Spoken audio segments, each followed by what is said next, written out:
नमस्ते सदावत्सले मातृभूमि, जय हिंद। दोस्तों शुरू करते हैं आज के डिफेंस समाचारों को। दोस्तों कोप इंडिया 2023 में आप सबने देखा कि 4 F-15E ईगल्स भारत आए थे, जिन्होंने भारतीय वायुसेना के साथ संयुक्त अभ्यास भी किया।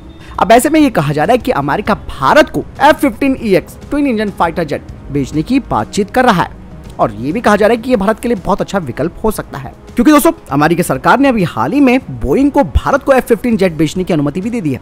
और यही नहीं दोस्तों, F-15E ही नहीं बल्कि इसका जो बेहतर संस्करण है F-15EX का भी ऑफर किया गया है, क्योंकि दोस्तों अमेरिका को ये लगता है कि भारत ने 36 राफेल फाइटर जेट्स फ्रांस से खरीदे हैं, और आगे जो हमारी MRFA जो डील है वो अटकी पड़ी है, उसमें वो अपने इस F-15 को पिच कर रहा है। और अमेरिका का ये मानना है कि जहां भारत के पास LCA तेजस फाइटर जेट है जो कि लाइट कॉम्बैट एयरक्राफ्ट है, और दूसरी तरफ भारत के पास भारी Su-30 MKI है, और उसके बीच के अंतर को ये जो F-15E फाइटर जेट है वो भर सकता है। लेकिन दोस्तों भारतीय वायुसेना ने कभी भी अमेरिकी निर्मित फाइटर जेट्स का इस्तेमाल तो किया ही नहीं है। ऐसे में ये भारत के लिए एक बड़ी चुनौती भी बन सकता है। वही भारतीय वायुसेना के एक रिटायर्ड अधिकारी ने कहा अमेरिका और बोइंग का दावा यह है कि F-15EX ईगल 2 चीन के किसी भी खतरे का मुकाबला कर सकता है, लेकिन इसके लिए कई दौर के परीक्षणों की जरूरत होगी। और भारतीय वायुसेना MRFA टेंडर के तहत किसी भी फाइटर जेट को अगर खरीदती है तो उसके लिए एक्सट्रीम वेदर कंडीशन को भी देखा जाता है, चाहे वो पश्चिम के क्षेत्र में लगभग 40 डिग्री सेल्सियस का तापमान हो या फिर हिमालय में सब जीरो टेम्परेचर हो। बोइंग बार बार कह रहा है कि F-15 ईगल 2 राफेल की तुलना में बड़ा है और ये ज्यादा हथियार ले जा सकता है, और सुखोई 30 MKI की क्षमता के ये बराबर है, और ये फाइटर जेट हाइपरसोनिक मिसाइलों सहित करीबन 22 मिसाइलों को ले जा सकता है, और ये चीन निर्मित हाइपरसोनिक मिसाइलों के खतरे का भी मुकाबला कर सकता है। हालांकि भारत ने अभी तक इसके बारे में कोई फैसला नहीं लिया है। वैसे आपको क्या लगता है इस बारे में, मुझे कमेंट सेक्शन में लिखकर जरूर बताइएगा। बढ़ते नेक्स्ट अपडेट की तरफ। दोस्तों इंडियन आर्मी यानी कि भारतीय सेना को फरवरी 2024 तक 6 AS-64E अपाचे हेलीकॉप्टर का पहला बैच मिल जाएगा, और इसके बाद के जो हेलीकॉप्टर्स हैं वो अगले 3 महीनों के बाद दे दिए जाएंगे। आपको मैं बता दूं कि 2020 में ही भारत ने सेना के लिए 6 और अपाचे के लिए एक समझौते पर हस्ताक्षर किए थे, जिनकी लागत करीबन $800 मिलियन थी। भारतीय सेना इस साल के अंत में 5 से अधिक अपाचे लड़ाकू हेलीकॉप्टरों को भी खरीदना चाहती है। बढ़ते नेक्स्ट अपडेट की तरफ। दोस्तों रूस ने यूक्रेन पर जब से हमला बोला है तब से चाइना ताइवान को भी आंखें दिखा रहा है। नतीजा ये हुआ कि पिछले साल दुनिया का जो मिलिट्री खर्च है वो बढ़ गया है। साल 2022 में मिलिट्री खरीद पर 183 लाख करोड़ रुपए खर्च किए गए हैं। यह अब तक का सबसे बड़ा मिलिट्री खर्च है, और इस खर्च में भारत चौथे पायदान पर रहा है। सबसे ऊपर अमेरिका, फिर चीन, रूस, भारत और सऊदी अरब है। अमेरिका, रूस और यूरोपीय देशों के रक्षा खर्चे में काफी इजाफा हुआ है, वो भी रूस और यूक्रेन के युद्ध की वजह से। लेकिन भारत ने तो अपनी सुरक्षा को लेकर जो तैयारियां की जा रही है उसकी वजह से रक्षा पर अधिक बजट खर्च किया है। साल 2021 में भारत रक्षा खर्च के मामले में दुनिया के 3रे स्थान पर था, लेकिन 2022 में 4थे स्थान पर पहुंच गया, क्योंकि हर देश किसी न किसी देश से डरा हुआ है। और ये लगातार 8वां साल है जब दुनिया भर में सेनाओं पर खर्च को बढ़ाया गया है। यूक्रेन भी अपने रक्षा खर्च को 6 गुना तक बढ़ा चुका है। वहीं फिनलैंड भी दोस्तों नाटो का 31वां सदस्य देश बन चुका है, और ये जो खुलासा है वो सिप्री की तरफ से किया गया है। सबसे ज्यादा खर्च करने वाले 5 बड़े देश, जिनमें कि अमेरिका 71 लाख करोड़ रुपए, चीन 23 लाख करोड़ रुपए, रूस 7 लाख करोड़ रुपए, भारत 6 लाख करोड़ रुपए और सऊदी अरब 5.8 लाख करोड़ रुपए रक्षा के क्षेत्र में खर्च कर रहा है। बढ़ते नेक्स्ट अपडेट की तरफ। दोस्तों रक्षा मंत्रालय ने एक बार फिर से भारतीय सेना के लिए 220 एयर डिफेंस गन्स की जो खरीद की जानी थी और 1.41 लाख एमुनिशन राउंड्स जो खरीदे जाने थे, उसके लिए रिक्वेस्ट फॉर प्रपोजल को जमा करने की जो तारीख है उससे बढ़ा दिया है, जिसे कि buy and make India category के तहत खरीदा जाएगा। यह 8वीं बार है जब इस रिक्वेस्ट फॉर प्रपोजल को जमा करने की समय सीमा को बढ़ाया गया है। बढ़ते नेक्स्ट अपडेट की तरफ। दोस्तों सागर डिफेंस को भारतीय नौसेना से 90 मैरीटाइम स्पॉटर ड्रोन के आदेश मिलने के बाद अब उन्होंने उत्तर प्रदेश पुलिस से भी एक कॉन्ट्रैक्ट हासिल किया है स्पॉटर ड्रोन्स का, जो कि खतरे को पहचान सकता है और उसकी जानकारी साझा कर सकता है, वो भी रियल टाइम यानी कि वास्तविक समय में, और इसका इस्तेमाल टैक्टिकल योजना के लिए भी किया जा सकता है। यह स्पॉटर ड्रोन 3 किलोग्राम का पेलोड ले जाने में सक्षम है और कम से कम 20 किलोमीटर का जो डिस्टेंस है उसे तय कर सकता है। बढ़ते नेक्स्ट अपडेट की तरफ। दोस्तों भारत अपनी नौसेना के लिए रूसी और अमेरिकी दोनों हथियारों को शामिल कर रहा है, और इसमें भी रशियन हथियारों को ज्यादा शामिल कर रहा है।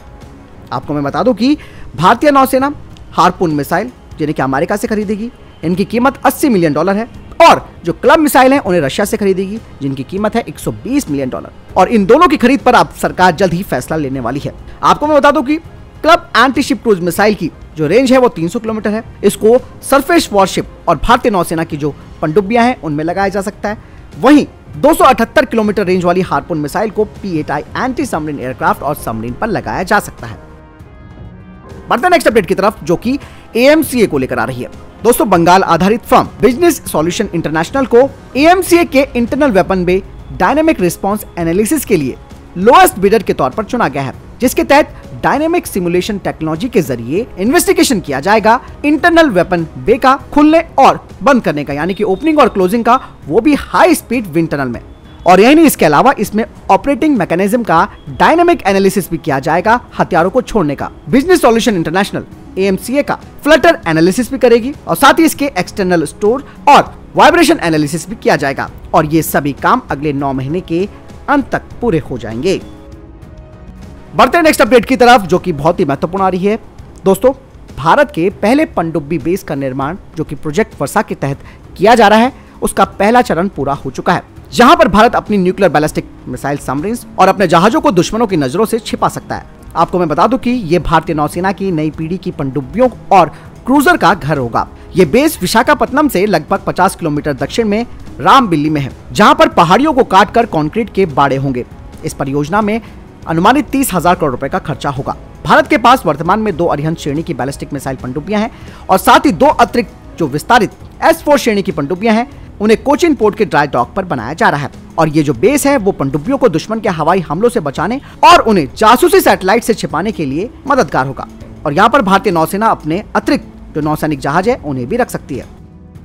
बढ़ते हैं नेक्स्ट अपडेट की तरफ, जो कि भारत और चाइना को लेकर आ रही है। दोस्तों, भारत और चीन के बीच 18वें दौर की कोर कमांडर स्तर की बैठक के बाद एक बयान सामने आया है।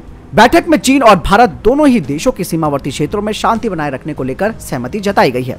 साथ ही पूर्वी लद्दाख में लंबे समय से जारी गतिरोध से जुड़े जो मुद्दे हैं उनका समाधान तेजी से हो, इसे लेकर भी सहमति हुई है। दोस्तों, ये बैठक दोनों देशों के बीच 5 महीनों के बाद हुई है। चीन की तरफ से कहा गया है कि दोनों पक्षों के बीच अहम मुद्दों पर खुलकर बातचीत की गई है, साथ ही विचारों का आदान प्रदान किया गया है। लेकिन दोस्तों, यहाँ पर सबसे बड़ी बात यह है कि चाइना असली मुद्दे से ध्यान को भटका रहा है और जो हमारे पेट्रोलिंग पॉइंट्स जहाँ पर हमें गश्त करनी है, जो चाइना ने रोकी हुई है, उन पर वो कोई बातचीत नहीं कर रहा है। ऐसे में दोस्तों तनाव कम नहीं होने वाला है। बढ़ते हैं नेक्स्ट अपडेट की तरफ। दोस्तों, उत्तराखंड के चमोली में भारत चीन सीमा पर स्थित माणा गांव, जिसे पहले भारत का आखिरी गांव कहा जाता था, अब उसे पहले भारतीय गांव के तौर पर जाना जाएगा। सीमा सड़क संगठन यानी कि BRO ने माणा गांव के प्रवेश द्वार पर एक साइन बोर्ड लगाया है जिस पर पहला भारतीय गांव लिखा है। बढ़ते हैं नेक्स्ट अपडेट की तरफ, जो कि गलवान संघर्ष पर बन रही फिल्म को लेकर आ रही है। फिल्म मेकर अपूर्व लखिया अब पर्दे पर सेना की कहानी लाने के लिए पूरी तरीके से तैयार हैं और उन्हें इंडियाज मोस्ट फेयरलेस 3 नाम की बुक के एक चैप्टर के लिए राइट्स भी हासिल हो गए हैं, जिस पर फिल्म बनाई जाएगी। कहानी 15 जून 2020 को गलवान क्षेत्र में भारतीय और चीनी सैनिकों के बीच हुई घटनाओं पर आधारित है, जिसमें 200 भारतीय सैनिकों ने 1200 चीनी लिबरेशन आर्मी सैनिकों के बल के खिलाफ अपने क्षेत्र का बहादुरी से बचाव किया। चिंतन गांधी और चिंतन शाह के सहयोग में सुरेश नायर द्वारा फिल्म की कहानी और पटकथा को रूपांतरित किया जाएगा, जो कि डायलॉग्स भी लिखेंगे। बढ़ते हैं नेक्स्ट अपडेट की तरफ। दोस्तों, तुर्की के हरजेट ट्रेनर और लाइट अटैक एयरक्राफ्ट प्रोटोटाइप ने अपनी पहली सफल उड़ान पूरी की है। इस एयरक्राफ्ट को तुर्की एरोस्पेस इंडस्ट्री के द्वारा विकसित किया गया है और यह विमान तुर्की का पहला जेट पावर्ड मिलिट्री एयरक्राफ्ट है। दोस्तों, हरजेट के प्रोटोटाइप ने अपनी पहली उड़ान पूरी की और हवा में कुछ समय बिताने के बाद सुरक्षित रूप से ये लैंड कर गया। ये विमान तुर्की का सैन्य विमान होने जा रहा है। फिलहाल तो इसे तुर्की की वायुसेना के लिए एक जेट ट्रेनर और हल्के अटैक वाले एयरक्राफ्ट के रूप में शामिल किया जाएगा। ये aircraft single engine, tandem cockpit और मॉडर्न एवियोनिक्स सूट से लैस है। बढ़ते नेक्स्ट अपडेट की तरफ। दोस्तों, अमेरिका के भारतीय मूल के सांसद रॉक खन्ना ने एक बड़ा बयान दिया है। उन्होंने कहा कि भारतीय अब पाकिस्तान को नहीं बल्कि चीन को अपनी सबसे बड़ी सैन्य चुनौती मानने लगे हैं। उन्होंने कहा कि अमेरिका को चीन के साथ अपने रिश्तों को फिर से संतुलित करने की जरूरत है। रॉक खन्ना ने कहा कि चीन एशिया में आधिपत्य को जमा रहा है और सीमा विवाद को लेकर भारत को लगातार धमका रहा है, तो अन्य देशों के साथ भी जूनियर सहयोगियों जैसा व्यवहार कर रहा है। खन्ना ने बताया कि अमेरिका को भारत और अन्य एशियाई सहयोगी देशों के साथ संबंध मजबूत करने की जरूरत है। बढ़ते नेक्स्ट अपडेट की तरफ। दोस्तों, पाकिस्तान के आर्मी चीफ आसिम मुनीर चीन जाने वाले हैं और किस लिए जाने वाले हैं आप सब जानते हैं। कहा तो ये जा रहा है कि द्विपक्षीय संबंधों को मजबूत करने के लिए वो जा रहे हैं, लेकिन हकीकत यह है कि वो पैसे मांगने जा रहे हैं। पाकिस्तानी जनरल चीन को और कर्ज देने के लिए कह सकते हैं और दिलचस्प बात यह है कि मुनीर का ये दौरा ऐसे समय पर भी हो रहा है जब अंतर्राष्ट्रीय मुद्रा कोष यानी कि IMF की ओर से पाकिस्तान को अभी तक कोई वित्तीय भरोसा नहीं दिया गया है। आसिम मुनीर से पहले ISI के मुखिया भी चीन के दौरे पर गए थे। आपको बता दें कि जनरल मुनीर 4 दिनों के लिए चीन में है और ये यात्रा उनके ऐसे समय पर हुई है जब कुछ दिनों पहले चीनी नागरिक को भी गिरफ्तार किया था पाकिस्तान के द्वारा, जिस पर ईश निंदा का आरोप लगाया गया था। तो फिलहाल दोस्तों ये तब तक के टॉप डिफेंस और स्पेस अपडेट्स। वीडियो के संबंध में कोई प्रश्न जवाब है, आपका कोई सवाल है, कमेंट सेक्शन में लिखकर जरूर पूछ सकते हैं। मिलता हूं नई जानकारी के साथ, चैनल जरूर सब्सक्राइब कीजिएगा। जय हिंद, वंदे मातरम।